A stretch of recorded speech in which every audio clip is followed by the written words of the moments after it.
Hey, this is Cranky Crypto. Man, I've been busy in a good way. But I saw these cool videos today, and I wanted to just go over kind of the news. I love this. Japan's now made a legal currency, and they have this cool little video. Let me turn this down. And this lady, this reporter here, basically jumps around with this other girl who started buying. This one right here started buying Bitcoin.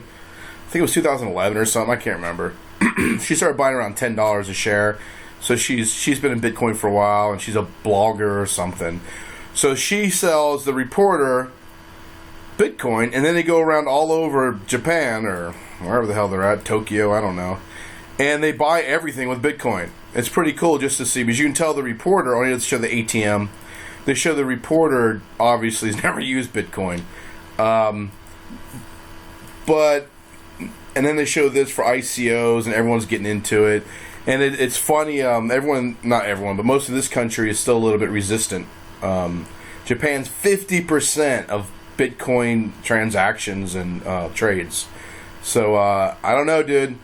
They're going to have a leg up on us if we don't start making some moves over here in this country. Now, over here at Goldman Sachs, I thought this was cool for a couple reasons. One, they say it's going to hit 7,900. Yeah, no kidding. It's going to dip after November 16th. But they did point out to something called an Elliott. It's a five-way theory is what they call it now, which I never heard of. Whenever there's a bull market, meaning it goes up, then it crashes after 5 waves. See, a 5-wave cycle. And I think the old cycle, it was all called a Elliott. Anyway, and then there's going to be a correction. Duh! So a combination I thought was interesting. Not only can they predict by the sideways and upward movement of Bitcoin for 5 waves that they're going to see it's going to crash. But we all know after the hard fork it's going to not crash but come down probably, I think, $2,000, maybe even more. And then that brings me to the next thing. There's this one YouTuber called, what's his name? Seacoast Crypto. He's pretty well known. He does this training robot and does a little bit of training and for trading. And dude, it's so easy. I mean, I'm only using, you guys got to do this. It's called paper trading.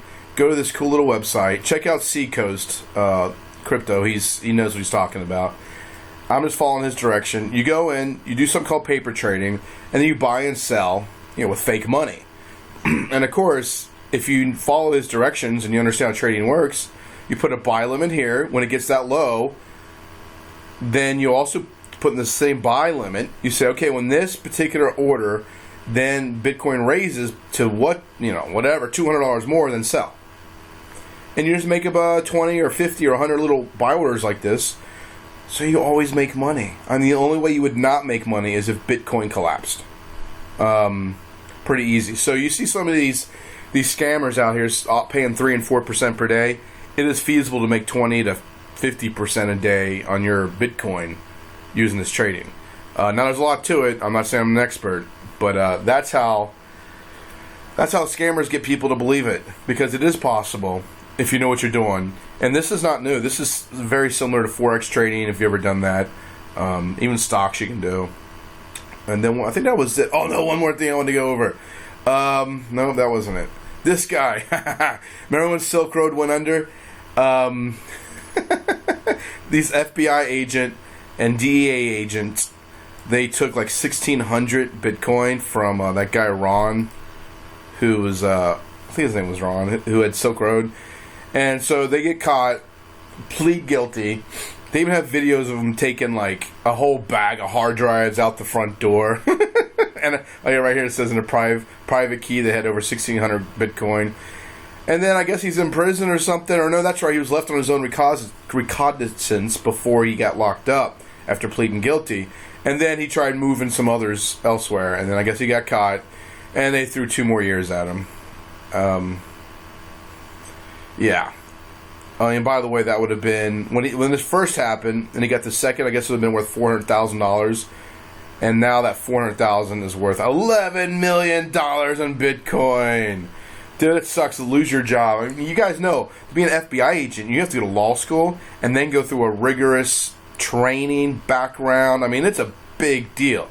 So you spend, 4 years getting your bachelor's degree, 3 years getting your law degree, then you study for the bar, then you then you go to FBI school. I don't know how long that is, much less the interview process. This dude has like 10 years invested at least in the FBI. He gambles it away to get this money, and then he still doesn't get it. Bad choices, guys. You gotta make good choices. That's what I tell my students in elementary school. Make good choices. Alright, that's it. Later.